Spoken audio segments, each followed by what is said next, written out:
বন্ধুগণ, science city পার্কে এসেছি আমরা। দেখুন, আমরা এসেছিলাম ট্রেনিংয়ের মাধ্যমে আমি এখানে এসেছি সায়েন্স সিটি পার্কে। অনেক সবাই ফ্যামিলি নিয়ে আসছে তো এখানে অনেকেই। এই দেখুন কি একটা বিশাল জায়গা।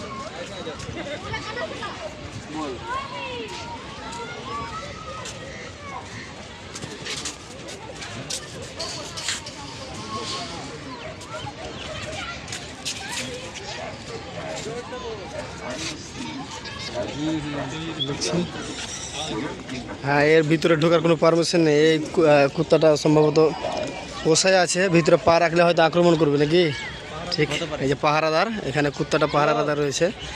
এই দেখছেন কি সুন্দর একটা জায়গা। এর ভিতরে ঢোকার জন্য কোনো পারমিশন নেই, আশা করি মানুষ নেই, কিন্তু এই যে এখানে যে পোষা কুকুর রয়েছে, ডগ যাকে বলা হয়, উনি পাহারাদার আছে। এর মধ্যে ঢুকলে আক্রমণ করার সম্ভাবনা হতে পারে।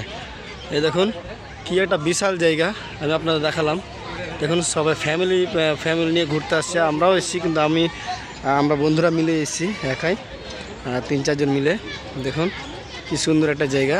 দেখুন সায়েন্স সিটি কলকাতা, দেখুন কি একটা জায়গা। এটা 2000 প্রায় মোটামুটি 16 থেকে স্টার্ট হয়েছে, এখন পর্যন্ত কমপ্লিট করতে পারেনি। এটা হচ্ছে আপনার সুইমিং পুল, ওটা তৈরি করছে। সুইমিং পুল আছে উপরে, আরও বিশাল জিনিস আছে। এই যে দেখুন, এই দেখছেন এখানে তোমার দেখছেন বিশাল একটা জায়গা, সায়েন্স সিটির মধ্যে পড়ে। এখানে 75তম যে আজাদি কা যে অমৃত মহোৎসব হয়েছে। এই দেখুন কি একটা সুন্দর জায়গা, আমি আপনাদের দেখালাম দৃশ্য। এই দেখুন বিশাল একটা জায়গা সায়েন্স সিটির মধ্যে রয়েছে। এই দেখুন, আমি দেখছি আমার বন্ধুরা এসছে। এই যিনি ইনি হচ্ছেন আপনার সাউদ আলম, ইনি হচ্ছে মিজানুর রহমান। দাদা আপনারা কোথায় এসেছেন বলবেন?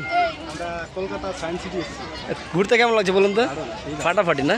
আমি প্রথমবার এসেছি, এর পূর্বে আপনি এসেছেন? হ্যাঁ, আমি দুইবার হয়ে গেছে। ও, তো 2বার হয়েছে, আপনাকে এখানে আসার দরকার ছিল না ভাই। যেটা না দেখেছে সেটাতে যাওয়া দরকার ছিল। আপনারা আসেনি না? আপনাদের ও ঠিক, আমি তো আসিনি। আমি এসেছিলাম চিড়িয়াখানা এবং ভিক্টোরিয়াতে, আর তারামণ্ডল রয়েছে, এনারা এসেছেন, কিন্তু আমি আসিনি। আমরা এসেছি ট্রেনিংয়ে এসেছিলাম।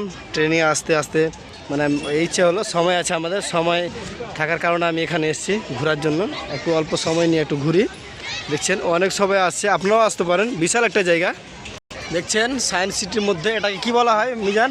ওটাকে ওই যে উপরে যেটা যাচ্ছে হ্যান্ডেলের মতো, রজ্জপথ যাকে বলা হয়। এই দেখছেন রজ্জপথ, যাকে আমি জানতাম কিন্তু ভুলে গেছি। এই যে রজ্জপথ ক্রস করলো, আপনার ওখানেও এসে বসতে পারেন সায়েন্স সিটির মধ্যে। দেখছেন বিশাল একটা জিনিস। এই যে এখানে দেখুন, এই যে এখানে বাচ্চারা খেলাধুলা করছে। আসবেন সবাই। আমিও টার্গেট করেছি, প্রায় 3 থেকে 4 মাস পরে আমি নিয়ে আসবো আমার ফ্যামিলিকে। আমার ফ্যামিলি রয়েছে, আমার ফ্যামিলিকে নিয়ে আসবো। দেখ, ওরা সময় পায়নি আসার জন্য। আমি ট্রেনিং এসেছিলাম, ট্রেনিংয়ে আসার কারণে আমি এখানে এসেছি। আমি আপনাদের বিশাল কিছু দেখাচ্ছি আর কি, দেখে নেন।